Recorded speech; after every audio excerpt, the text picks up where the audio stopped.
The joints of the skeleton define the motion of the body and its limitations. Joints determine what position our bodies can take. We learn them to invent poses, and we learn the limits to stretch the limits.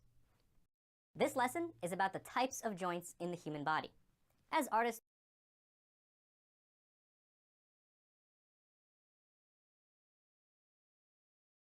joints that are fibrous and cartilaginous hardly move, and some, like the connection of the two pubic bones, don't move at all. When you're learning how to draw, we really only need to learn the synovial joints, like the shoulder and the knee, because they move.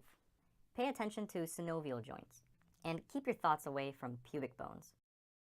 If you know where the joint is on this foot, you know that it won't do this, or this, when you stand on your toes. It will do this. We need to know the position of the joint to make squash and stretch look like the real thing. The hinge is a very simple joint. It allows movement only on one axis. Its structure prevents rotation this way or this way. The head of the bone wraps around the cylindrical head of the other, allowing a very stable rotation this way.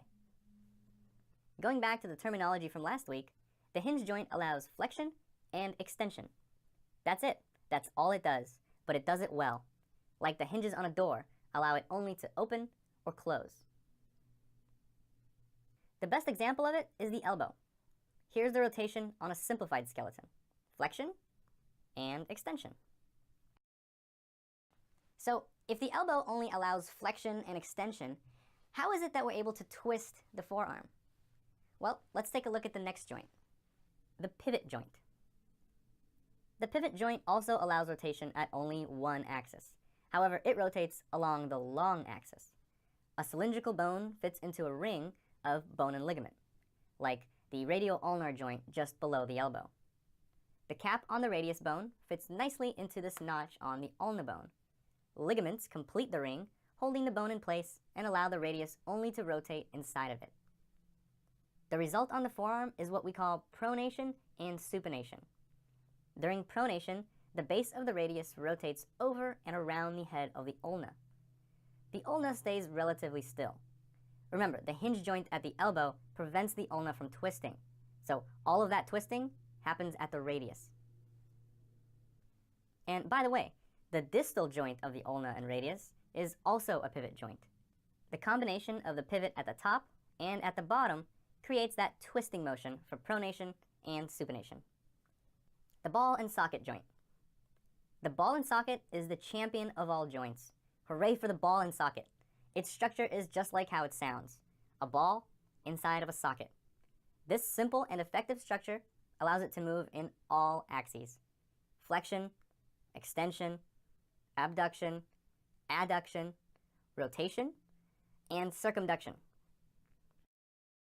The two ball and socket joints of the body are at the hip and the shoulder. The hip has a deep socket, which gives it stability, but limits some range of motion. The shoulder joint has a shallower socket, which gives it greater range of motion, but takes away some stability. Maybe that's why a dislocated shoulder is so common. Ouch. The ellipsoid joint. The ellipsoid joint is very similar to a ball and socket.